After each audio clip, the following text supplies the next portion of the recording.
మత్తయి రాసిన సువార్త 8వ అధ్యాయము 5 నుండి 13 వరకు. మత్తయి రాసిన సువార్త 8వ అధ్యాయము 5 నుంచి చదువుతున్నావమ్మా. ఆయన కపెర్నహూములో ప్రవేశించినప్పుడు ఒక శతాధిపతి ఆయన యొద్దకు వచ్చి, ప్రభువా, నా దాసుడు పక్షవాయువుతో మిగులు బాధపడుచు ఇంటిలో పడి ఉన్నాడని చెప్పి ఆయనను వేడుకునెను. యేసు, నేను వచ్చి వాని స్వస్థపరచదనని అతనితో చెప్పగా, ఆ శతాధిపతి, ప్రభువా, నీవు నా ఇంటిలోనికి వచ్చుటకు నేను పాత్రుడను కాను. నీవు మాట మాత్రం సెలవిమ్ము, అప్పుడు నా దాసుడు స్వస్థపరచబడును. నేను కూడా అధికారమునకు లోబడిన వాడను. నా చేతి క్రింద సైనికులున్నారు. నేను ఒకరిని పొమ్మంటే పోవును, ఒకరిని రమ్మంటే వచ్చును. నా దాసుని ఈ పని చేయమంటే చేయును అని ఉత్తరం ఇచ్చెను. యేసు ఈ మాట విని ఆశ్చర్యపడి వెంట వచ్చు వారిని చూచి, ఇశ్రాయేలులో నేను ఎవనికైనను ఇంత విశ్వాసము చూడలేదని నిశ్చయముగా మీతో చెప్పుచున్నానెను. అనేకులు తూర్పు నుండి పడమటి నుండి వచ్చి అబ్రహాముతో కూడాను, ఇస్సాకుతో కూడాను, యాకోబుతో కూడాను పరలోక రాజ్యముతో కూర్చుందురు గాని రాజ్య సంబంధులు వెలుపటి చీకటిలోనికి త్రోయబడుదురు. అక్కడ ఏడుపును పండ్లు కొరుకుటయు ఉండునని మీతో చెప్పుచున్నానెను. అంతటా యేసు, ఇక వెళ్ళుము, నీవు విశ్వసించిన ప్రకారము నీకు అవునుగాక అనిను శతాధిపతితో చెప్పెను. ఆ గడియలోనే అతని దాసుడు స్వస్థత నొందెను. చాలు. ప్రియమైన దేవుని బిడ్డలారా, ఈ పేరాలో చాలా విలువైన విషయాలు మనం నేర్చుకోవాలి. దీంట్లో ఉన్న పాత్రలు ఎవరంటే, ఒకరెవరమ్మా? శతాధిపతి, అంటే ఒక 100 మందికి అధిపతి, ఒక 100 మంది సైనికులకు అధిపతి. నెక్స్ట్ ఎవరున్నారు? తన దాసుడు పక్షవాతంతో బాధపడుతున్న పరిస్థితి. నెక్స్ట్ సమస్య పరిష్కరించే యేసు ఉన్నాడు. అర్థమవుతుందా? ఏంటి ఇతనుకున్న ప్రత్యేకత? యేసు దగ్గరికి రాకముందు ఇతని క్యారెక్టర్ ఏంటమ్మా? హోదా గలవాడు. ఎలాంటి హోదా? లోకములో ఎంత హోదా ఉంది? 100 మందికి అధిపతి. ఎలాంటి హోదా? కిందే ఉంట చూడండి. ఒక్కరిని రమ్మంటే వచ్చును, పొమ్మంటే పోవును. 100 మంది ఖచ్చితంగా వినాల్సిందే మాట. 2 ముగ్గురికి లేకపోతే ఒక 10 మంది కాదు, 100 మందికి అధికారి, 100 మంది పని వాళ్ళకి పెద్ద పనోడు, అంత అధికారం గలవాడు. అయితే ఇక్కడ యేసుక్రీస్తు ప్రభు వారి గురించిన వార్త విన్నాడు ఆయన. గమనించండి, ఇక్కడ ప్రత్యేకత ఏంటంటే సమస్య ఆయనది కాదు. యేసు యొద్దకు రావటానికి ఎవరి సమస్య ఉంటే వాళ్ళు వస్తారు. ఆ రోజుల్లో ఉన్న పరిస్థితిని బట్టి, లేకపోతే కనుక ఏదో రకంగా ఇంకొని పంపుతారు. కానీ ఈయన అధికారి అయ్యుండి సమస్య ఆయనది కాదు, తన సేవకుడికి బాగోపోతే సహజంగా ఉన్న పరిస్థితి ఏంటంటే, లోకంలో అక్కడక్కడ చూస్తూ ఉంటాం కదా, డబ్బులు పాడైతే ఆడు చూసుకుంటాడులే, మనకెందుకంట అనుకునే స్వభావం ఉంటుంది. బయట ప్రపంచంలో ఉన్న అధికారులు అందరూ ఏం చేస్తారంటే, ఆడికి హాస్పిటల్ పట్టుకుంటాడు కూడా, లేకపోతే డబ్బులు ఇస్తా అమ్మ పంపించండి అనే వాళ్ళని చూసాం. కానీ డ్యూటీలో ఉండగా, అతని దగ్గర ఉండగా అతను కొంచెం జ్వరం వచ్చింది అనుకుందాం. ఇక్కడ ఏముంది? పక్షవాతం వచ్చింది. క్రిటికల్ సమస్య. ఇక్కడ అధికారిలో ఉండవలసిన మంచి లక్షణం ఏంటంటే, ఒకటి, వేరే తన దగ్గర ఉన్న సేవకుల దగ్గర ఉన్న సమస్యని తన సమస్యగా భావించాడు. బాగా వినాలి. ఇక్కడ లోకములో ఉన్న వారికి ఎంత బలం ఉంటే, ఆత్మ సంబంధమైన వారుగా మనం యేసు ప్రభువుని నమ్ముకొని రక్షణ పొందుకుని బాప్తిసం పొందుకుని దేవుని బిడ్డలుగా ఉన్నవారుగా ఉంటూ, దేవుడు ఇచ్చిన అమెండ్మెంట్ ఏంటి? అందరి కొరకు మీరు ప్రాణం పెట్ట. ఇప్పుడు మనము సమస్య ఉన్న వాళ్ళందరి సమస్యలు మన మీద వేసుకోవాలి. వాళ్ళ సమస్యలు ఏంటండి? ఉప్పు పప్పు అంటారా? అవి కాదండి. వాళ్ళ కోసం మొరపెట్టింది ఎవరు లేరండి. సమస్య ఏంటి? పాపములో మగ్గిపోతున్నారు వాళ్ళు. సాతాను సంబంధంలో గలిబిలైపోతున్నారు వాళ్ళు. లోకములు నశించిపోతున్నారు అజ్ఞానంగా. ఆ సమస్య మన సమస్యగా భావిస్తే తప్ప వాళ్ళ దగ్గరికి వెళ్ళే వాక్యాన్ని పట్టుకుని. ఎందుకు మనం ఆత్మ సంబంధం తీసుకోవాలంటే ఇదే కరెక్టు. భౌతికంగా ఒక స్టోరీలో చెప్పేసుకుని ముగించేసుకుంటే ఏముంటుంది, వారానికి ఒక ఉన్నా అంట, ఒక సేవకుడు ఉన్నా అంట, వచ్చాడంట అని చెప్పేసి వెళ్ళిపోవచ్చు స్టోరీలాగా. దానివల్ల మీకు ఉపయోగం ఏంటి? అది ఎప్పుడో జరిగిపోయింది. ఆత్మీయమైన సత్యాలు తెలుసుకోవాలి. అతనిలో ఉన్న క్వాలిటీస్ ఏంటో మనం గ్రహించుకుంటే, లోకములో ఉన్న అతనికి ఉన్న క్వాలిటీస్ ఏంటంటే కనుక, ఒకటి తగ్గింపు ఉంది. ఎందుకని? దాసుడై ఉన్న అతని కోసము ఆయన డైరెక్ట్గా వచ్చాడు. ఎక్కడో దూరంగా యేసుప్రభువు వెతుక్కుంటూ. సేవకులను పంపించవచ్చు చాలామందిని, కొంచెం పట్టుకోండి ఆయన్ని, లేకపోతే ఆయన రమ్మని చెప్పండి. ఎందుకంటే 6 రోజులు యేసుప్రభువు గురించి పెద్ద విలువ లేదు ఆయనకి. ఎందుకని? మరేమి కొడుకేగా, వడ్రంగి కొడుకేగా ఈయన పెద్ద గొప్ప అన్నట్టు మాట్లాడుతున్నారు అందరు కూడా. అందులో ఆయనకు అధికారం లేదు, ఏమి ఈ లోకంలో పెత్తనం లేదు, ఈ లోకంలో ధనం లేదు, ఏ బంధుత్వం లేదు, వెళ్ళేశారు అందరు కూడా. అలాంటి ఆయన దగ్గరికి అధికారము గలవాడు, 100 మందికి అధికారము ఉన్న అతను, డబ్బు ఉన్న అతను, హోదా ఉన్న అతను, అన్నీ ఉండి కూడా ఆయనే తగ్గించుకుని రావటం. రెండోది ఏంటి? తన సమస్యగా భావించుకున్నాడు. ఎంత ప్రేమించకపోతే ఉంటుందండి. తన సేవకులకి సమస్య తన సమస్యగా భావించుకున్నాడు. మూడోది ఏంటి? ప్రేమ. నేను అంటాను, గమనించండి బాగా. యేసు అంటే తెలియనివాడు, లేకపోతే అప్పటి వరకు తెలుసుకున్నవాడికి ఇన్ని లక్షణాలు ఉంటే, యేసు అంటే తెలిసి రక్షణ పొందుకొని, బాప్తిసం పొందుకొని, మారు మనసు పొందుకొని, పాటలు పాడుతూ ఇంతగా అనుభవం ఉన్న మనకులో ఈ లక్షణాలు ఉన్నాయా? ఒకటి తగ్గింపు ఉందా? మనకు గనక ఆ హోదా ఉంటేనా మన స్టైలే వేరు కదా. అసలు మనకి ఏమాత్రం కూడా కొంత ఉన్నదానికంటే ఎక్కువ ఉందనుకోండి, అసలు ఈ మనుషులు మర్చిపోతాం మనం. చాలామంది అలా ఉంటున్నారు క్రైస్తవులు. అది ఉండకూడదని ఈ స్టోరీలో మనం నేర్చుకున్న కొన్ని విషయాలు. తర్వాత ఏమన్నా ఆయన వచ్చాడంట. గమనించండి, చాలా అద్భుతమైన విషయం ఏంటంటే, వచ్చిందా ఏమన్నా గమని అక్కడ చూడండి, చదవండి. చదవరు లక్ష్మి. నేను కూడా నాకు అధికారం ఉన్నాడు, అది మర్చిపోకూడదు. ఇప్పుడు ఉదాహరణ చెప్పండి, ఇప్పుడు సీఎం అనుకోండి, సీఎం పెత్తనం ఎవరు ఉంటారు? పైన పిఎం. ఇక్కడ గుమ్మస్తా అనుకోండి, గుమ్మస్తా ఎవరు ఉంటారు? అధికారి. ఒక ఆఫీసర్ ఉంటారు, ఆఫీసర్కి ఇంకో ఆఫీసరు.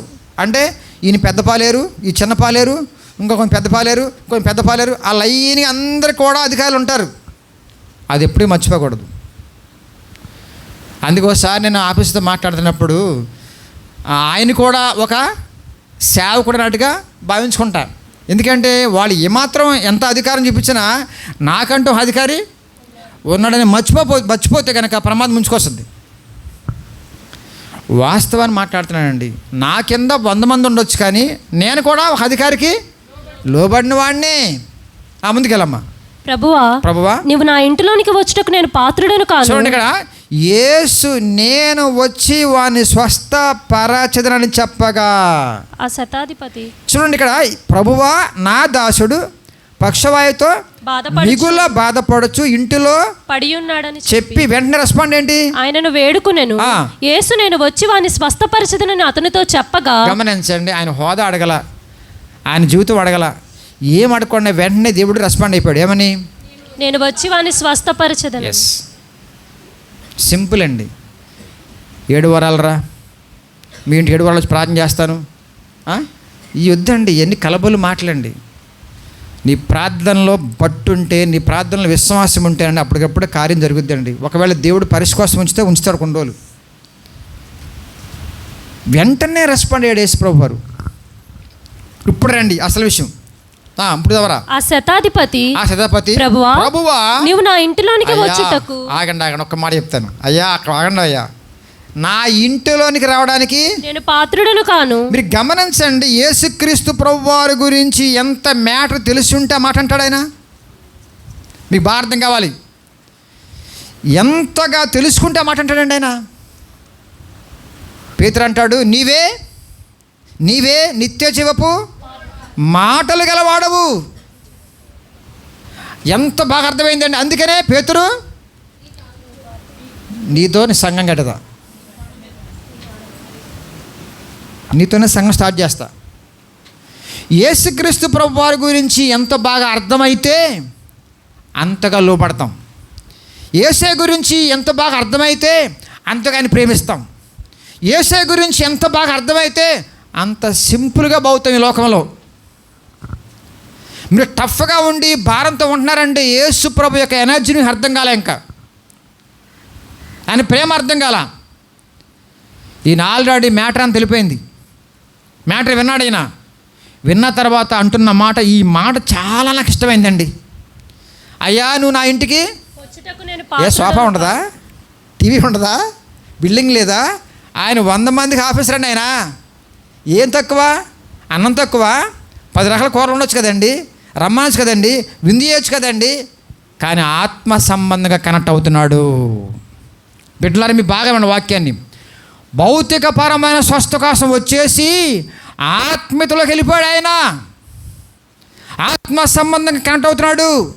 అయ్యో నేను దోషనయ్యా, నువ్వు పరిశుద్ధుడవయ్యా, నేను పాపినయ్యా, నువ్వు పరలో నుంచి వచ్చిన పరిశుద్ధుడవయ్యా, నా ఇంట్లో రావడానికి నేను యోగ్యుడని కాదు, వాడు కాదు.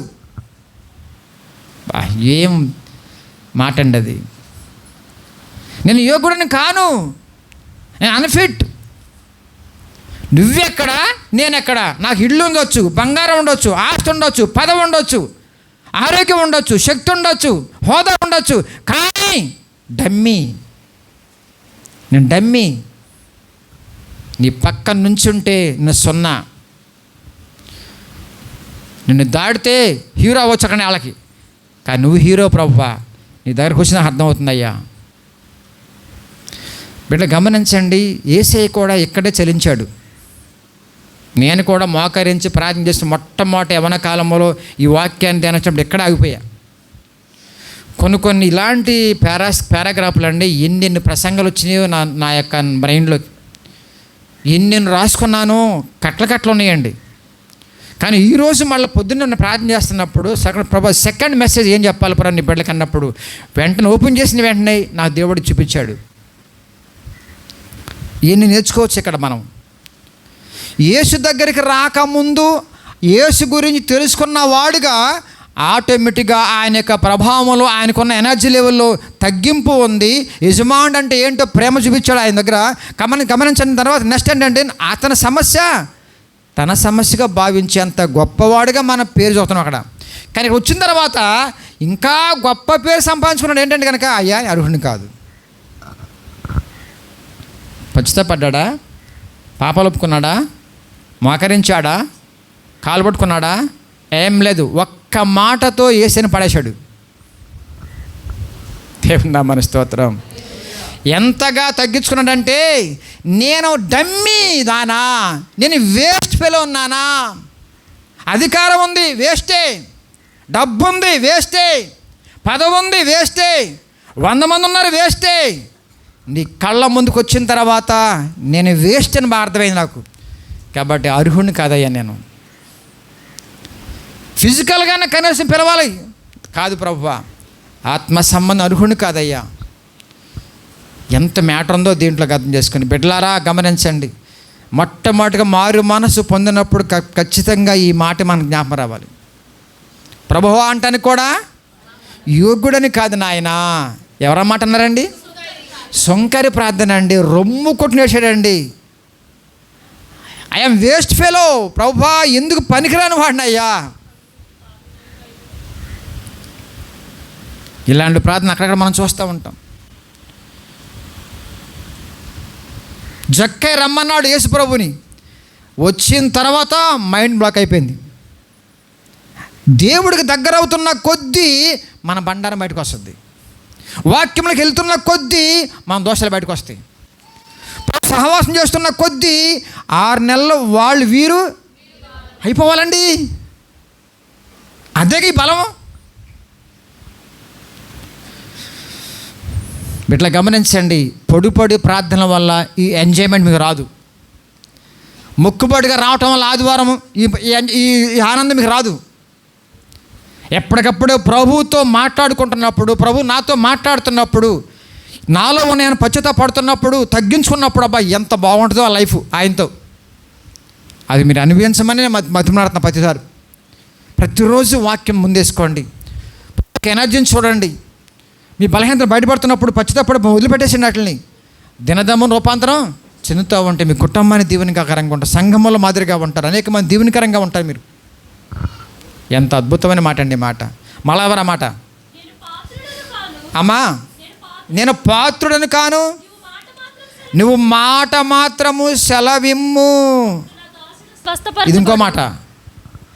నా ఇంటి రావడానికి పాత్రుడు కాను, కానీ నీ గురించి నాకు అర్థమైంది. నేను ఒక్క మాటలో స్వస్థత వచ్చేదయ్యా. నీ గురించి నాకు తెలిసిందయ్యా, నేను అర్థం చేసుకున్నానయ్యా. ఊహం అలిగింది, పాస్టర్ గారు మా ఇంటికి రాలా. మా అమ్మ జ్వరం వస్తే నేను అలవాటు చేశాను ఇలాగ మొట్టమొదటిలో.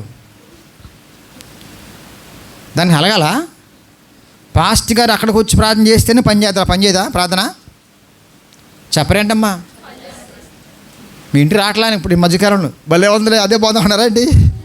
ఒకళ్ళు పిలవట్లేదు. విజిటింగ్కి వచ్చి ఎన్నాళ్ళైంది వచ్చేదమ్మా? ఏ ఉందా కుమారిది? ఎన్నాళ్ళు ఉంటుంది? పిలిచారా? మీరు రాకపోతే ఏంటంట. అవసరమైతే వస్తామండి, మీరు పిలవపోయిన వస్తాం. సమయాన్ని బట్టి పరిస్థితిని బట్టి రావాలో వద్దో వస్తాం, కానీ వచ్చిన రాకపోయిన మీ మీద ప్రేమ మాత్రం తగ్గదండి. దేవుడు మొరపెడతానే ఉంటాం. యేసయ్య ఎక్కడ ఉన్నా కార్యం చేస్తాడు. అది ఎవరికి అర్థమైంది? ఒక ఆఫీసర్కి అర్థమైంది, ఒక డబ్బున్న ఆయనకి అర్థమైంది, ఒక లోక సంబంధికి అర్థమైంది. బాధ చేసుకోండి. ఒక హోదా ఆయనకి అర్థమైంది, నీకు అర్థం కాలేక ఇదే బాధ. సంఘం ఎక్కడున్నా ప్రార్థన చేస్తుంది.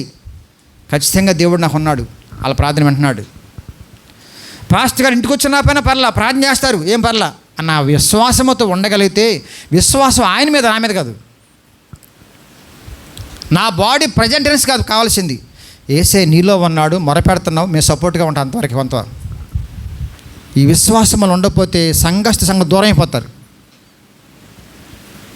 వచ్చిందా పార్వతి? వెళ్ళా, ఇప్పటికీ వెళ్ళా. సాక్ష్యం చెప్పిందా లేదా?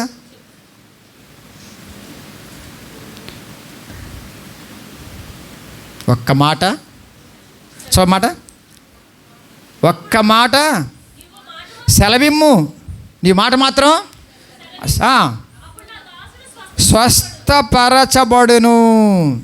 నేను కూడా ఇప్పుడు చూడండి, నా చేతి కింద సైనికులు ఉన్నారు. నేను ఒకరిని పొమ్మంటే పోవును, ఒకరిని రమ్మంటే వచ్చును, నా దాసుని పని చేయమంటే చెయ్యను అని ఉత్తరం ఇచ్చాను. చాలు. మ్యాటర్ ఏం చెప్తున్నా అంటే గమనించండి. అయ్యా నేను రాకపోయినా వస్తారయ్యా, కానీ నా దాసుడయ్యా, ఎదురుకు వచ్చానయ్యా, కనికరించయ్యా, ఒక్క మాట చెప్పండి అయ్యా. ఇప్పుడు ఒక మాట అండి, ఒకవేళ దాసులే వచ్చారనుకోండి, పనులను పంపారనుకోండి, వాళ్ళు మాట్లాడతారు, ఇలా మాట్లాడతారా? రిక్వెస్ట్ చేస్తారా? వేడుకొనెను ఉంటుందా? ఆయన పంపాడు, వస్తావరావా, అంతే కదా. బాగా అర్థం చేసుకోండి. అయ్యా ఆయన పంపాడు, మా బాస్ పంపాడు, ఏదో కూలి పని చేస్తున్నావు అక్కడ, నేను రమ్మన్నాడు. స్టైల్ ఎలా ఉంటుంది? నీ బిడ్డ కోసం నువ్వే ఏడవాలి.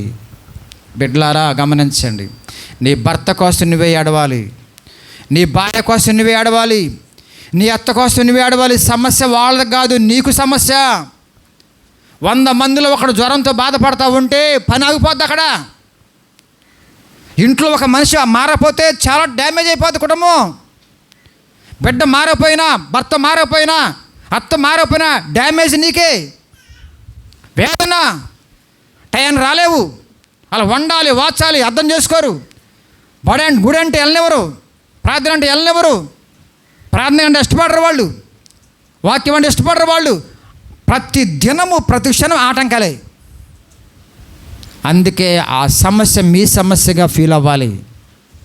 ఎందుకంటే మీ క్షేమం కొరకు. ఒక అత్త మారితే ఎంత సుఖమండి, ఒక భర్త మారితే ఎంత సుఖమండి, ఇంటిల్లి పాటు మారిపోతే ఎంత హ్యాపీ అండి. బైబిల్ పట్టుకుని అందరు కలిసి వస్తూ ఉంటే ఎంత సూపర్ అండి. ఇది కదా ఈ ఆత్మీయ జీవితంలోకి వెళ్తున్నావు నువ్వు. బిడ్డలారా, మీ సమస్య వాళ్ళకి కాదు. ఆ తర్వాత బతుకున్న సమాధివతల వరకు సమస్య వాళ్ళే. సమస్యకు పెట్టేవాళ్ళు ఎక్కువ మంది అయిపోయింది. పిల్లవాడు మారడు, అత్త మారదు, మారడు, భర్త మారడు, భర్త మారితే భార్య మారదు. ఎంతమంది అని సమస్య. ఎంతమంది సమస్యలను పెట్టుకుని నువ్వు ఎంత ఫ్రీగా ఉండగలవు? ఎన్నాళ్ళయింది? ఎస్, నా సైనికుల్లో ఉన్న ఒక సైనికుడు కనుక ఆరోగ్యం బాగోపోతే ఎంత పని ఆగిపోద్దో. 100 మందిని పెట్టింది ప్రభుత్వం. ఎవరి పని వాళ్ళకు ఉంటుంది. ఎవరి పని వాళ్ళకు ఉంటుంది. కుటుంబంలో ఎంతమంది ఎందుకున్నారు? ఎవరి పని వాళ్ళు చేయాలంటే క్రమము, మర్యాద, ప్రేమ, ఆప్యాయతలో ఏమంటే ఆత్మీయమైన జీవితం ఉంటే పరలోకం అండి. కుటుంబం పరలోకం. ఒక సాతాను సంబంధం ఉండటం వల్ల నరకం అనుభవిస్తున్నారుగా. నరకాలు ఎంతకాలం ఉంచు నరకంగా మీరు. అందుకే పేషెంట్గా ఉన్నప్పుడు కాదు ఏడవలసింది, ఆత్మీయ రోగముతో ఉన్నప్పుడు ఏడవాలి.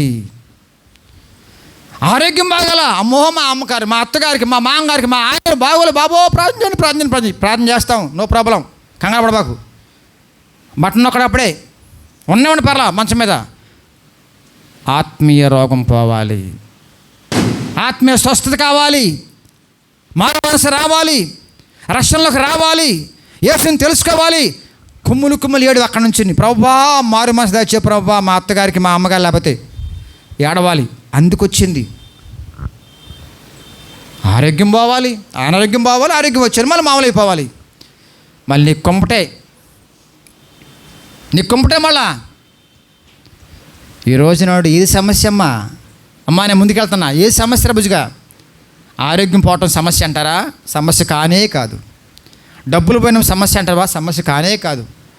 కొంచెం చిన్న ఆర్థిక బల సమస్యే కాదు, ఏదో పని చేసుకుంటాం. ఏది పోయినా సమస్య కాదండి, నువ్వు పోతే సమస్య నరకమునకు. ఏది పోయినా సమస్య కాదండి, మీ అత్తగారు మారపోయే సమస్య, అది నీ సమస్య. ఏది పోయిన సమస్య కదా, మీ అమ్మగారు మారపోయే సమస్య. ఏడవరే, వేడుకోరే, రిక్వెస్ట్ చేయరే, నానా నాకు నువ్వు కావాలయ్యా, మా అత్తగారు కూడా కావాలయ్యా, తండ్రి నువ్వు నాకు కావాలయ్యా, మా ఆయన కూడా కావాలయ్యా, నువ్వు అందరం కలిసి నీతో ఉండాలయ్యా, కొంచెం సుఖంగా బతకాలయ్యా, సహాయం చేయవా. ఎందుకు ఏడుస్తాయి అట్లా? నువ్వు ఎందుకు వేడుకోవట్లా? అక్కడ ఉందన్నమాట. వేడుకొనేనా ముందు బుజ్జిగా?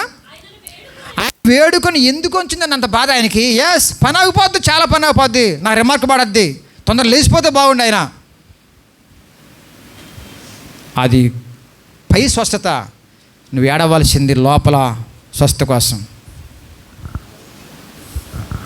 చివరి ప్రభు అంటున్నాడు, ఆయన మాటలకు పెదాయిపోయాను మనం విని ఆశ్చర్యపడి వెంట వచ్చుచున్న వారిని చూచి, ఇశ్రాయేలులో నేను ఎవరికైనా ఎంత విశ్వాసం మెసేజ్ ఆయన నిలబెట్టేసి, గమనించండి, నిలబెట్టి మెసేజ్ ఇస్తున్నాడు. ఆయన పొగడతలా, అందరికీ మార్పు కోసం బుద్ధి చెప్తున్నాడు. గమనించండి, ఇలాంటి విశ్వాసిని ఇశ్రాయేలులో ఎవరికైనా చూడలేదు, ఎవరికైనా చూడలేంత వరకు నిశ్చయముగా మీతో చెప్పుచున్నాను. అనేకులు తూర్పు నుండి, గమనించండి, ఎప్పటి నుంచో గుడికి వస్తున్నాం. అనేకులు తూర్పు నుండి పడమటి నుండి వచ్చి అబ్రహాముతో కూడాను, ఇస్సాకుతో కూడాను, యాకోబుతో కూడాను పరలోక రాజ్యమందు కూర్చుందురు గాని రాజ్య సంబంధులు వెలుపటి చీకటిలోనికి త్రోయబడుదురు. రాజ్య సంబంధులు అంటే ఎవరో మారు మనసు పొందాం, బాప్తిసం పొందాం, పాటలు పాడాం, కానికి ఇచ్చాం, అవి కొన్నాం, అబ్బా మేము గొప్ప అనుకున్న వాళ్ళందరూ కూడా ఏమవుతారంటమ్మా? వెలుపటి చీకటిలోనికి త్రోయబడుదురు. వచ్చి దూరిపోతున్నారు. మధ్యలో ఉన్న వాళ్ళు అద్భుతంగా ఉంటున్నారు, కొత్తగా వచ్చిన వాళ్ళు అద్భుతంగా ఉంటున్నారు. ఈ పాత వాళ్ళు మారు మనసు పొందరు, ఇంకా బలంగా ఉండరు, ఆ పాస్వభావాలు మారవు, ఇంకా వీళ్ళు పాడైపోతున్నారు. జాగ్రత్త. సీనియారిటీ పెరిగింది కానీ సిన్సియారిటీ పెరగట్లా.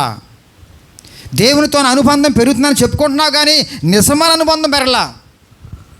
మాదిరేది ఇష్టంగా ఎప్పుడు చెప్తున్నాను, ఇంత లూజ్ మాట్లాడుతుందేంటివా అందో హామా. నాకే సిగ్గేసింది. ఆ లూజ్ మాట ఏంటండి, ఆ హేళనకి ఆ లోక సంబంధం మాటలు ఏంటండి? అసలు ఎంత పరిశుద్ధంగా, ఎంత ఆప్యాయంగా, చక్కగా ఉండి డామినేషన్ పవర్. అబ్బాయి అసలు ఇవాళ మ్యాటర్ ఏంటి తెలుసా మీకు? నేను ప్రిపేర్ అయింది వేరే, దేవుడు మాట్లాడమన్నాడు. అహంకారం, గర్వం గురించి ప్రిపేర్ అయ్యే రాత్ర.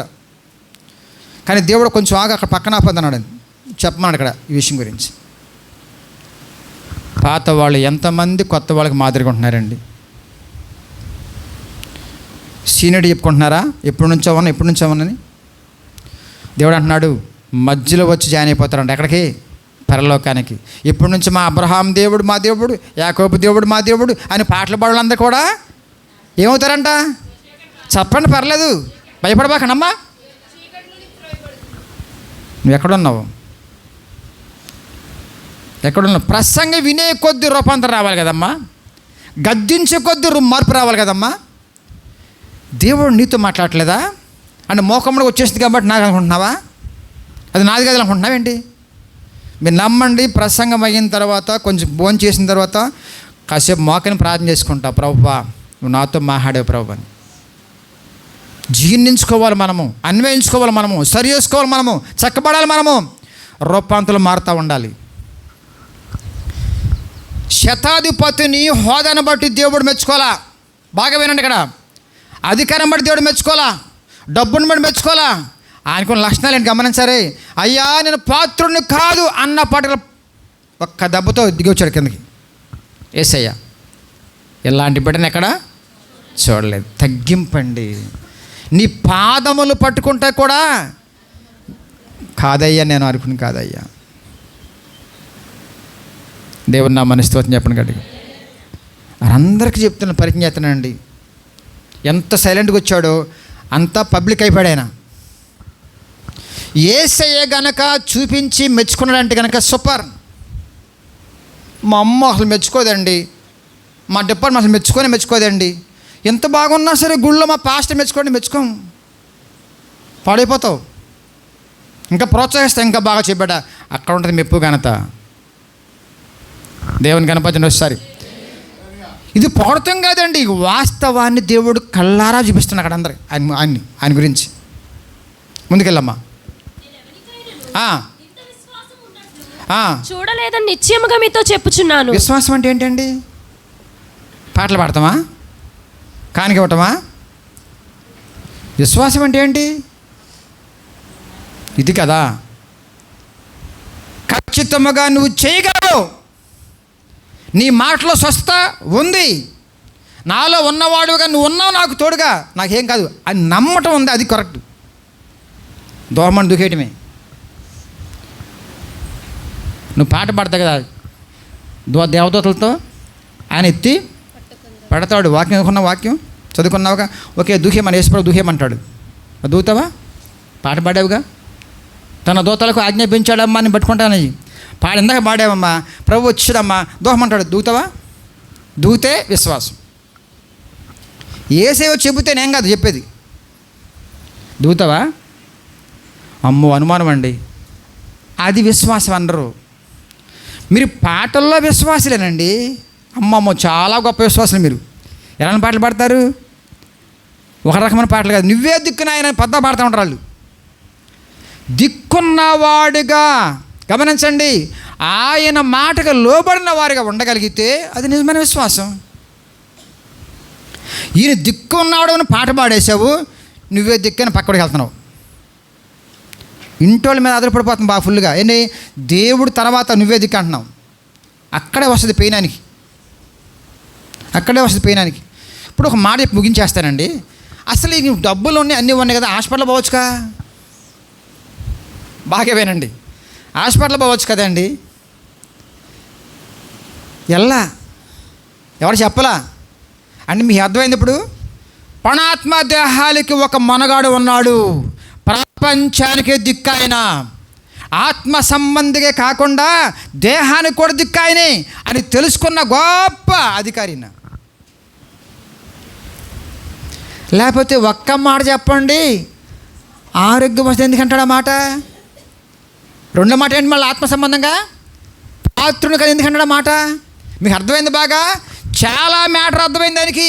ఆత్మ సంబంధంగా ఫిట్ పర్సన్, భౌతికపరంగా ఫిట్ పర్సన్, టోటల్గా కావాల్సిన వాడు దొరికాడు. హాస్పిటల్తో పని అంటే ఇంకా అనుకున్నాడు ఆయన.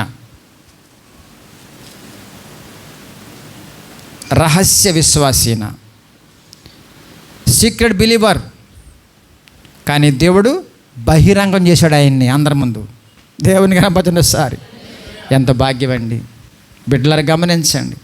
మొట్టమొదటిలో తెలుసో తెలియక భయపడుతూ వచ్చావా? నీ భర్త భయపడిపోయి మొట్టమొదటిలో అత్త భయపడిపోయి వచ్చావా? ఇప్పుడు ఇంకా భయపడుతున్నావంటే గమనించండి. యేసయ్య అంటున్నాడు, నిన్ను మెచ్చుకోవాలన్నా నూరు రాట్లా. ఇంకా ఏ పాటలు పాడుతున్నా చాలామంది, అదండి ఇదండి, వాళ్ళ వల్ల వీళ్ళ వల్ల, మా బంధువులను వాటి వల్ల ఎన్నిసార్లు మానేసి ఉంటావో, ఎన్నిసార్లు వంకలు పెట్టావో, ఎన్నిసార్లు నా చెప్పుంటావో. బహుశా యేసయ్య వినడు. ఏం మెచ్చుకుంటావు? ఇంకెంత బలహీనమా? ఎన్నాడు బలహీనతలు. యేసయ్య బహిరంగంగా నిన్ను చెప్పాలంటే నూరు రావట్లానికి. ఎందుకంటే బహిరంగ నువ్వు ధైర్యంగా రాలేకపోతున్నావు. చాటుగా బైబిల్ చదువుతారు మంది. చూడండి, చాటు బైబిల్ చదవటం అది మాట్లాడుకున్నాగా. చుట్టాలు ఇంటికి వెళ్తే పొరపాటున బైబిల్ జ్ఞాపకం రాదండి. బంధువులు ఇంటికి వెళ్తే ప్రయత్నం రాదండి. నువ్వు నేను ఏకం వెళ్ళిపోదాం. నాకు నచ్చిన విషయం ఏంటంటే, అధికారి హోదా అన్నీ ఉండి నడి రోడ్డు మీదకి వచ్చేసి వేడుకొనేను. చాటుగా బైబిల్ ఎత్తకూడని సిగ్గుపడతావు. బహిరంగంగా వచ్చి నడి రోడ్డు మీదకి వచ్చేసి వేడుకొనేను ఎవరో? ఒక ఆఫీసర్. దండయాత్ర రావు, ప్రార్థన చేయవు గట్టిగా. 103 ప్రార్థన. ఒక మంది చూడండి మోగోళ్ళ వెళ్ళిపోతారు. శనివారం ప్రార్థన చేయరు, ఆదివారం ప్రార్థన చేయరు, ఒక పాట లేదు, ఒక సాక్ష్యం లేదు, ఇంట్లో కూడా చదువుకుంటారు నమ్మకాలు. బహిరంగముగా సిగ్గుపడకుండా హోదాను పక్కన పెట్టి అన్ని పక్కన పెట్టేసి అధికారం పక్కన పెట్టేసి బహిరంగ వచ్చేసి వేడుకొనేను. నువ్వెంత, నీ స్టైల్ ఎంత? నీకేమన్నా సిగ్గుపడుతున్నావు?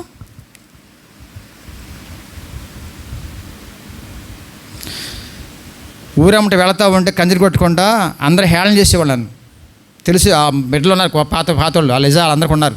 అడగండి. ఊరమ్మటి వెళ్తా ఉండే అప్పుడు నాతో ఉండి కొద్ది 2-3 ఉండేవాళ్ళు, పెద్దవాళ్ళు అంతే. వాళ్ళు వచ్చేవాళ్ళు కదా, వాళ్ళు కూడా అప్పుడప్పుడు మారుతున్నారు. ఇంకా బిడ్డలు, యవన బిడ్డలు మాతో వచ్చేవాళ్ళు. మొట్టమొదటిలో రాణి, తర్వాత ఎంగళ అందరూ చాలామంది పిల్లలందరూ వచ్చేవాళ్ళు మాతో పాటు. చక్కగా ఆ కందిరి పట్టుకుంటే పాటలు పాడి వెళ్తా ఉండే పిచ్చోళ్ళని చూసే, పిచ్చోళ్ళలాగా. నేను ఎంప్లాయీనే, అదే గ్రామంలో ఎంప్లాయీనే, కానీ సిగ్గుపడలా. ఎందుకంటే వీళ్ళందరూ నశించిపోతున్నారు. యేసయ్యని పరిచయం చేయాలి, వీళ్ళ కోసం వేడుకోవాలి. అక్కడే హోరంలో సాపేసుకునేవాళ్ళం, ప్రార్థన చేసేవాళ్ళం, పాటలు పాడేవాళ్ళం, మళ్ళీ బయలుదేరేవాళ్ళం. ఏ హోదాని బట్టి నువ్వు సిగ్గుపడుతున్నావు? మన గ్రౌండ్కి వెళ్తా ఉంటే ఇంతకు వాకింగ్ చెప్పేసా. గ్రౌండ్కి వెళ్తా అప్పుడప్పుడు కబుర్లు ఆళ్ళతో టైం వేస్ట్. నాకు తప్పదు. నా యేసయ్యని పరిచయం చెప్పితే ఇదిగో ఇందాక వెళ్ళిపోయాడు ఆయన పక్కన. నాకు చాలా బాధేసిందండి, చాలా అభిమానం నేనంటే. నాకు నిజంగా వచ్చేసి నేను పంచుకున్న భార్యతో, అయ్యో వాక్యం చెప్పలే, సీనుతో పంచుకుంటున్నా, బాబుతో వాక్యం చెప్పలేకపోయాను. నేను చాలా ప్రేమగా ఉంటాడు. జనవరి 1st వస్తాడు, మన దగ్గరకు వస్తాడు, భోజనం చేసి వెళ్తాడు. ఆయన చేతులు పట్టుకుని, ఏమండి చాలా మమ్మల్ని ప్రేమిస్తున్నారండి, మా కోసం ప్రార్థన చేయండి, మాకు అందరంటే అభిమానం అన్నాడు ఆయన. జనవరి 1st ఎక్కడ? ఇంతవరకు వెళ్ళాలని చాలా పశ్చాత్తాపడ్డా నేను. ఏదో రకంగా వెళ్ళాలి, సువార్త చెప్పాలండి. పెద్ద వయసు ఏం కాదండి, చనిపోయాడు రాత్రి. వెళితే అలా ఆవిడ ఎంత ఏడుస్తుందోనండి. సిగ్గుపడదామా చెప్పండి ఒకసారి? సిగ్గుపడి ఇంట్లో ఉంటే ఏమైపోతారు వాళ్ళందరూ కూడా. గమనించి, నీ పక్కన ఉన్న వాళ్ళే కదమ్మా, మీ పేట వాళ్ళే కదమ్మా, ఇరుగు పొరుగు వాళ్ళే కదా తల్లిగా. ఎంతవరకు అమ్మా లోపల దాక్కుంటా. బిడ్డలారా ముగించేస్తున్నా, రండి, బయటికి రండి. ఇతని కంటే మించిన హోదా మీకు ఏమైనా ఉందా? ఏం లేదు. ఇతని మించిన డబ్బులు మీకు ఏమన్నాయా? అంతేమో లేదు. ఇక్కడ ఏమున్నా లేకపోయినా యేసయ్య దగ్గరికి వెళ్ళేటప్పటికి గమనించండి, ఈ మాత్రం మనం పంపించకపోతే కనుక ఆత్మల్ని అక్కడ ఏం పొందుకుంటాయి బిడ్డ? అక్కడ రిచ్ అంటే అక్కడ కదా, ఇక్కడేముంది? కొంచెం ముందుకు ముగించేద్దాం. యేసు వెళ్ళి బిడ్డ, నువ్వు విశ్వసించిన ప్రకారము, నువ్వు నమ్మావు కదా, తగ్గించుకున్నావు కదా, వేడుకున్నావు కదా, విశ్వసించినట్లే. నీకు విశ్వసించిన ప్రకారం నీకు అవును కాకని శతాధిపతితో చెప్పాను. ఏమండి ఇప్పుడు పవర్ ఎక్కడుంది? భాగ్యమేనండి. పవర్ ఎక్కడుంది? దేవుని మాటలో ఉంది. ఎవరు ఏం కావాలి దీనికి పొందుకోవాలంటే విశ్వాసం కావాలి. విశ్వాసంతో పవర్ లాగేయాలి. దేవుని నామమున స్తోత్రం. కృప రెడీగా ఉంది, విశ్వాసం నీది, కృప ఆయనది. తీసు ప్యాకేజ్. ఎంత క్రిటికల్ పొజిషన్ అయినా సరే, ఎంత పెద్ద ప్రాబ్లం అయినా సరే, అది సాధ్యం కాదంటూ లేదు. విశ్వాసం కలగా దానిగా ఉండగలిగితే, వేడుకునే బిడ్డగానే ఉండగలిగితే మార్చగలిగిన వాడు ఉన్నాడు నీకు. వేడుకుంది ఎక్కడ, కందిగా వచ్చింది ఎక్కడ, ప్రార్థించింది ఎక్కడ? పొడిగానే వెళ్ళిపోతున్నావు మామూలు జీవనంతో. 90 వచ్చినా అంతే పరిస్థితి. సమాధికి వెళ్ళిన తర్వాత నువ్వు ఏడుస్తావు, అప్పుడు ఏడుస్తావా? అప్పుడు ఏడుస్తావా బిడ్డలారా? అదే నీ దేవుడు చెప్పింది. కన్నీరు కాచిన ఎవరిని బిడ్డలారా? ఇంట్లో వాళ్ళు మారకపోతే ఏడవండి. భార్యలారా ఏడవండి. ఒకవేళ మారిన భార్యలు ఉంటే భర్తలారా మీరు ఏడవండి. అత్తమామల కోసం ఏడవండి. కన్నీరు కార్చండి, వాక్యం అందించండి. సంఘ ప్రార్థన మీకు సపోర్ట్గా ఉంది. అదే మీకున్న భాగ్యం. దేవుని నామానికి స్తోత్రం. కార్యం జరిగిపోయింది. కార్యం జరిగించేవాడు దేవుడు. ఎన్ని నిమిషాలు పెట్టిందమ్మా? ఎంత టైం పెట్టిందమ్మా? చదవరా ముందుకెళ్ళు. ఆ గడియలోనే వెంటనే దేవుడు వెంటనే కార్యం చేసేవాడు సిద్ధంగా ఉన్నాడు. ఆయన నువ్వు వెంటనే మోకరించు, మొరపెట్టు. ఒక పరిశ్రమ నలగొట్టుకో, నలిగిపో. దేని ఆశించబాకండి. మా అత్త మారే వారికి ఎడుతూనే ఉండాలి. ప్రభువా, నా పని కోసం భోంచేయాలి కాబట్టి, నా జీవనశైలి బాగుండటం కోసం కొంచెం శుభ్రంగా ఉండాలి కాబట్టి అన్నీ మామూలే. కానీ అసలు మెయిన్ సమస్య ఏంటంటే మా అత్తగారు మారలా, మా ఆయనగారు మారలా, నా భార్య మారలా, నా పిల్లోడు మారలా. కంది కార్చండి, మీ పని మీరు చేయండి.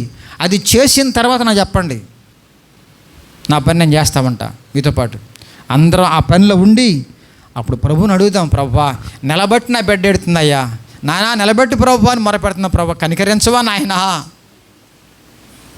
అడుగుదాం. అప్పుడు మీ పని మీరు చేయకుండా దేవుని పని దేవుడు ఎలా చేస్తాడండి?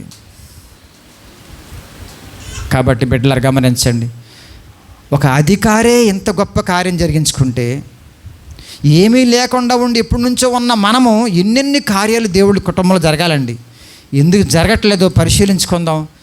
జరగపోవడం కారణం నేనని అనుకుంటే తప్ప నువ్వు మళ్ళా వాళ్ళ కోసం మొరపెడతాం మొదలుపెట్టవు, లేకపోతే అలాగే ఉండిపోతావు. కాబట్టి ప్రార్థనాపూర్వకంగా మన కుటుంబాన్ని కాపాడుకుందాం. ఇది శరీర స్వస్థ కోసం గలిబిలైపోతున్నావా? నో ప్రాబ్లం, ఏం కాదు. ఆత్మీయ రోగం అనే పాపం నుంచి బయటపడాలి, శాపం నుంచి బయటపడాలి, నరకం నుంచి బయటపడాలి. అందరూ కలిసి కుటుంబంగా సంఘంలో ఉండి పరలోకం వెళ్ళాలి. అట్టి కృప కొరకు మనం ప్రార్థన చేసుకుని వేడుకుందాం. అందుకు కళ్ళు మూసుకోండి, చిన్న ప్రార్థన చేసుకుందాం. కళ్ళు మూసుకొని ప్రార్థన చేసుకుందాం. ఒక్కసారి రెండవ ప్రసంగం గురించి ఒక్కసారి మీరు అందరు కూడా విన్నవారుగా, అన్వయించుకున్న వారుగా స్పందిద్దాం. దేవుడు అద్భుతంగా మనతో మాట్లాడుతున్నప్పుడు నేను ఎలా ఉంటున్నా, నా కుటుంబంలో మారిన వాళ్ళు, ఆత్మీయ రోగాలతో బాధపడుతున్న వారి గురించి నేనేం చేస్తున్నా? భౌతికంగా బాగోకపోతే గలబలైపోతున్నాం, చాలా వేదన పడుతున్నాం, సంఘానికి కూడా చెప్తున్నాం. కానీ ఆత్మీయమనే పాప సమస్య నుంచి బయటపడటం కోసం నువ్వు ఎప్పుడు స్టార్ట్ చేసావు? ప్రార్థనా జీవితం, నీ సాక్ష్యం, నెక్స్ట్ సువార్త. కదిలిపోవాలండి సాతానుగాడు కోటలో. సాధ్యపరిచేవాడు దేవుడు. నీ ఆసక్తిని బట్టి, నీ ఆశని బట్టి, నీ విశ్వాసాన్ని బట్టి, నీ వేడుకునే విధానం బట్టి, ఆత్మ పట్ల తీవ్రతను బట్టి ఉంటుంది కార్యం. ఇల్లు కాలిపోతుంటే నువ్వు ఎలా ఏడుస్తావు? ఒళ్ళు కాలిపోతుంటే ఎలా ఏడుస్తావు? ఆ తీవ్రత ఏది నీలో? ఇది పొడి ప్రార్థన మొహాన్ని పడేసేలే అనుకుని సర్ది పెట్టుకుంటున్నావా? ప్రసవ వేదన పడుతున్నట్టుగా పెయిన్స్ ఉన్నాయి నీకు ఆత్మ విషయంలో? ఫిక్స్ అయిపోయావా? రాజీ పడిపోతున్నావేక?